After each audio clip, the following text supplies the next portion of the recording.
Hi students, today's topic is salt hydrolysis of ionic equilibrium. देखो बच्चों, पहले एक चीज़ बात क्लियर करो कि सॉल्ट्स हाइड्रोलाइज करते हैं तो इसका मतलब क्या है। इसका मतलब है सॉल्ट का या तो कैटायन या एनायन या दोनों हाइड्रोलाइज करते हैं। सॉल्ट हाइड्रोलिसिस का मतलब मैंने पहले ही बताया कि it is the ions of salts that undergo hydrolysis. Hydrolysis है क्या? किसी आयन का, चाहे कैटायन हो चाहे एनायन हो, उसका पानी से इंटरेक्शन है। कैटायन है, एज वी ऑल नो, सब एसिड्स होते हैं कैटायन। तो कैटायन वाटर से इंटरेक्ट करेगा, हाइड्रोक्सिल छीन के और H प्लस फर्निश करेगा। एनायंस हमें सबको पता है बेसिस होते हैं, वो वाटर से कैसे इंटरेक्ट करेंगे, वो H प्लस एक्सट्रैक्ट करेंगे वाटर से और फर्निश करेंगे हाइड्रोक्सिल आयन। हाइड्रोक्सिल आयन मतलब बेस। तो ऐसे बच्चों एसिडिटी या बेसिसिटी जनरेट होती है कि या तो कैटायन अगर हाइड्रोलाइज करता है तो बच्चों प्रोटॉन जनरेट होंगे। एनायन अगर हाइड्रोलाइज होता है तो hydroxide ion, hydroxyl ion generate होंगे। और इसको क्वेश्चन पहचानना कैसे है कि जब acid base equi molar amounts में मिला दिए जाएं, मतलब दोनों खत्म हो जाएं। कहने का मतलब है कि एसिड और बेस रिएक्शन कराओ, दोनों खत्म हो जाएं, दोनों के मिलीमोल्स खत्म हो जाएं, दोनों के मोल्स खत्म हो जाएं, तो क्वेश्चन बच्चों सॉल्ट हाइड्रोलिसिस का है। या फिर डायरेक्ट सॉल्ट दिया हो और उसका पीएच पूछा हो। ठीक बात। नोट में सबसे पहली बात मैं बता चुका हूँ, नोट का सेकंड पॉइंट भी बहुत इंपॉर्टेंट है कि बहुत वीक एसिड्स यानी कैटायंस जिनके कॉन्जुगेट्स स्ट्रॉन्ग बेसिस हैं, like Na plus, calcium, potassium, magnesium, do not hydrolyse, क्योंकि उनके कॉन्जुगेट्स इतने स्ट्रॉन्ग हैं। NaOH, calcium hydroxide, KOH strong electrolytes हैं कि बताओ बच्चों वो एक्सट्रीमली वीक एसिड्स हो गए कि नहीं। दूसरी बात, अब बच्चों बताओ HCl, H2SO4, HNO3, बताओ कैसे इलेक्ट्रोलाइट्स, वेरी स्ट्रॉन्ग एसिड्स, तो उनके कॉन्जुगेट्स क्लोराइड, सल्फेट्स, नाइट्रेट्स, बच्चों बताओ कैसे बेसिस, वेरी वीक बेसिस, तो ये भी हाइड्रोलाइज नहीं करेंगे। तो अब हाइड्रोलाइज कौन करेगा? जिनका कॉन्जुगेट वीक इलेक्ट्रोलाइट होगा। क्वेश्चन देखते हैं, which salt will undergo hydrolysis.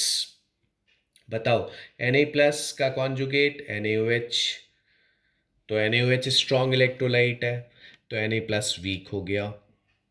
Sulphate, मतलब सल्फेट का कॉन्जुगेट H2SO4, वो भी स्ट्रॉन्ग इलेक्ट्रोलाइट, तो सल्फेट आयन वीक हो गया। तो इसमें कोई हाइड्रोलिसिस नहीं होगा। अगेन KCl में भी ऐसे ही देखो बच्चों, NaNO3 में भी ऐसे ही देखो बच्चों, Na3PO4 देखो। अब Na प्लस तो हाइड्रोलाइज नहीं करेगा, बट फॉस्फेट आयन का कॉन्जुगेट तो H3PO4 है और H3PO4 तो वीक इलेक्ट्रोलाइट है। वीक इलेक्ट्रोलाइट है तो इसका मतलब phosphate ion relatively strong base है, तो ये फिर भी हाइड्रोलाइज कर जाएगा। उसके बाद पूछा है कि कौन सा ऐसा सॉल्ट है जिसका पीएच बेसिक रेंज में होगा, तो हाइड्रोलाइज करा करा के देख लो। बताओ इसमें बच्चों दोनों में से कोई हाइड्रोलाइज नहीं करेगा, pH 7। कोई हाइड्रोलाइज नहीं करेगा, pH 7। बताओ इसमें कैटायन या एनायन में से कौन हाइड्रोलाइज करेगा? एनायन हाइड्रोलाइज करेगा। अगर एनायन हाइड्रोलाइज करता है तो बच्चों मैंने पहले ही बता दिया कि एनायन हाइड्रोलाइज करता है वाटर से तो हाइड्रोक्सिल आयन जनरेट करेगा। तो बताओ pH 7 से बड़ा होगा। और अगर NH4Cl को देखें तो क्लोराइड तो हाइड्रोलाइज करता नहीं है, अमोनियम आयन हाइड्रोलाइज करेगा।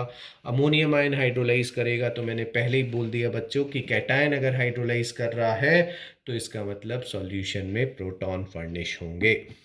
pH will be less than 7। PH calculation का पूरा डेरिवेशन है। CH3COONA को मैंने लिया तो पहले इसमें ये डिसाइड करो कि कैटायन हाइड्रोलाइज करा कि एनायन, तो ये एनायनिक हाइड्रोलिसिस हुआ।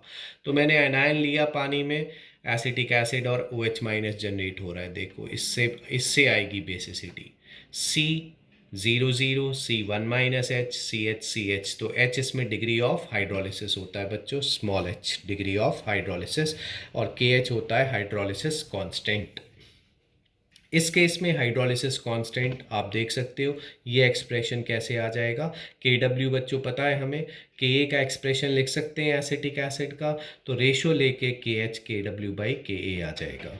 ठीक, और यहाँ वैल्यूज़ पुट कर दी है तो C H square upon 1 minus H आ गया है के एच। हमेशा आईआईटी में तो खासकर सबसे पहले ये चेक कर लेना चाहिए हमें, जैसे ओसवाल्ड डाइल्यूशन लॉ में हमने चेक करा था अल्फ़ा बराबर रूट के ए ओवर सी से, या ऐसे ही एच बराबर अंडर रूट के डब्ल्यू बाई के ए इंटू सी से पहले ये चेक करेंगे कि एच अगर 10% से छोटा है तो 1 माइनस एच को बच्चों 1 ले लेना, और अगर एच 10% से छोटा ना आए तो क्वाड्रेटिक इक्वेशन सॉल्व करना बच्चों एच की। एच की क्वाड्रेटिक इक्वेशन सॉल्व होगी और फिर एच आएगा तो सी एच आएगा, सी एच आएगा तो पी ओ एच आएगा, यानी ओ एच माइनस आएगा तो पी ओ एच 14 से सब्ट्रैक्ट करके पी एच आएगा, और अगर ये 10% से छोटा है तो बच्चों ये इक्वेशन याद कर लो, P H is equal to half of 14 plus P K plus log C. अब इसमें मैंने एक बहुत इंपॉर्टेंट एग्जाम्पल लिया है, ऐसा सॉल्ट आ जाता है बच्चों, हम इस फॉर्मूले में यही फॉर्मूला यूज़ करना है क्योंकि एनायनिक हाइड्रोलिसिस का केस हो गया, कैल्शियम आयन तो हाइड्रोलाइज करेगा नहीं, तो बताओ यही फॉर्मूला लगना है। लेकिन इसमें एक मेजर मिस्टेक होती है, के दिया रहेगा 14, हमें पता ही है, लॉग सी में सी कॉन्सेंट्रेशन सॉल्ट की ना लेके बच्चों आयन की लेनी है, और अगर एनायन की लेंगे तो बताओ 1 मोल से 2 मोल एनायन मिल रहा है तो 0.2 मोलर से 0.4 मोलर एनायन मिलेगा, तो यहाँ जो सी है वो आयन का है ना कि सॉल्ट का है, तो इसलिए मैंने ये हाईलाइट करा है कि यहाँ कॉन्सेंट्रेशन 0.4 लेना। उसके बाद आते हैं बच्चों कैटायनिक हाइड्रोलिसिस में, इक्वेशन याद करो, डेरिवेशन बिल्कुल सिमिलर है, पी एच बराबर हाफ ऑफ 14 माइनस पी के बी माइनस लॉग सी, अगर दोनों हाइड्रोलाइज करते हैं तो हाफ ऑफ 14 प्लस पी के माइनस पी के बी, और डिग्री ऑफ हाइड्रोलिसिस साथ साथ याद करते चलो, और अगर दोनों हाइड्रोलाइज करते हैं तो मैंने नोट करा है कि डिग्री ऑफ हाइड्रोलिसिस और पीएच दोनों ही इंडिपेंडेंट होते हैं जो भी हम कॉन्सेंट्रेशन लेंगे उससे।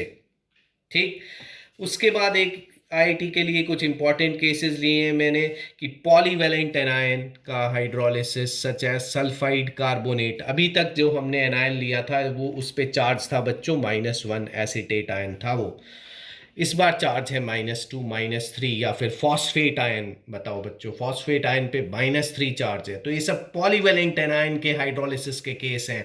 तो पहले तो मैं इसका तरीका बता दूं, एनायन का हाइड्रोलिसिस है तो half of 14 plus P K plus log सी तो लिख लो पहले, उसके बाद लास्ट पी के ले लो बच्चों, लास्ट पी के ले लो, तो बताओ सल्फाइड आयन के केस में 2 पी के डिफाइन हुए, H2S के K1 K2, तो बताओ लास्ट वाला मतलब PK2 ले लेना बच्चों, PK1 को सोचना भी मत। तो सिमिलरली Na3PO4 में बताओ इस फॉर्मूले में बच्चों फॉस्फेट आयन के हाइड्रोलिसिस में बच्चों यहां बताओ पीके कौन सा लोगे, PKA3 लेंगे, क्या लेंगे, PK3।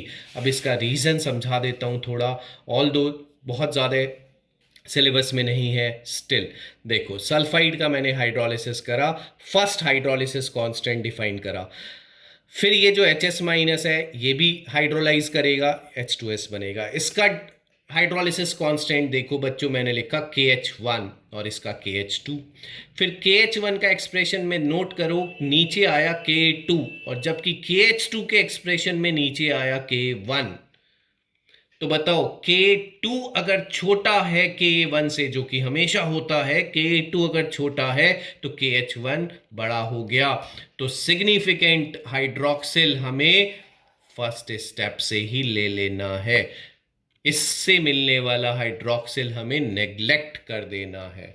तो ये बताओ सारा OH माइनस अगर हम फर्स्ट स्टेप से ले रहे हैं, फर्स्ट स्टेप में आता क्या है, K1 की Ka2, बच्चों Ka2 आ रहा है, इसलिए मैंने कहा इस फॉर्मूले में लास्ट pKa ले लेना, एनायनिक हाइड्रोलिसिस में लास्ट वाला pKa ले लेना।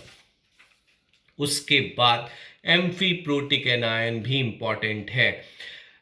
एम्फीप्रोटिक एनायन हमें पता है जिनमें रिप्लेसेबल प्रोटॉन भी हो, एम्फोटेरिक नेचर, प्रोटॉनिक हाइड्रोजन अभी भी है। बताओ इन तीनों केस में ये एनायन हाइड्रोलिसिस के केस हैं कि नहीं बच्चों, Na+ हाइड्रोलाइज नहीं करेगा। अब इसका तरीका क्या है, pH लिखो, हाफ लिखो, एवरेज लेना है हमें। अच्छा ये बताओ अगर H2PO4 माइनस आयनाइज होगा तो वो H3PO4 का कौन सा Ka होगा? अगर H2PO4 माइनस आयनाइज होगा तो H3PO4 का कौन सा Ka होगा? वो होगा बच्चों सेकंड Ka। तो ये लिखा मैंने pK2। पहले तो मैंने pK2 लिखा, उससे एक पिछले वाला pK, कौन सा pK1, इनका एवरेज यहां से समझो। सपोज करो बच्चों HPO4 2 माइनस हाइड्रोलाइज होगा तो वो कौन सा K होगा H3PO4 का? वो होगा थर्ड। थर्ड होगा तो मैंने pK3 लिख लिया, उससे एक जस्ट इमीडिएट पहले वाला pK2, इनका एवरेज। अब बच्चों बताओ NaHCO3, HCO3 माइनस भी एम्फीप्रोटिक एनायन है, यस। अब बताओ HCO3 माइनस अगर आयनाइज होगा तो कौन सा K होगा कार्बोनिक एसिड का? सेकंड। मैंने pK2 लिख लिया, फिर उससे एक पहले वाला, सब ऐड कर दिए और एवरेज ले लिया। मतलब यहां ऐसा मत समझना कि pK3 भी आएगा, दो दो के एवरेज आएंगे, और मैंने तरीका बता दिया है। आराम से वीडियो देखो, सारी इंपॉर्टेंट बातें मैंने कवर करने की कोशिश करी है। और लाइक करो, सब्सक्राइब करो। Thanks all.